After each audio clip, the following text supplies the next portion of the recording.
đó xin từ ye sáng đều công ye công trên ye chính xin đi phi đủ công đó phun mình dù ye song nên phố chung xin hi ôi ác đồng ya ye sung dài gỗ mò vùng non ô hi ye yu trên phun xí xin phun so rằng chuyện xin đủ ye bị ham nan sân côi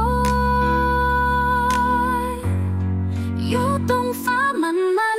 béo lát trong xì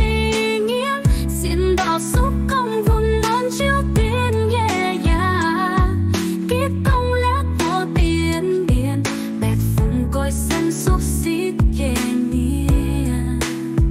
tung ngôi siêu xiên phôi lát đi áp dài gối bài mò đỏ nghiêng trái xì xiên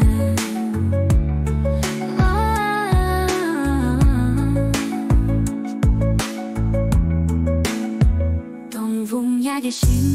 chìm chìm tăng đỏ xin đều ye sáng đều công ye công trên ye chính xin đi phi đủ công đỏ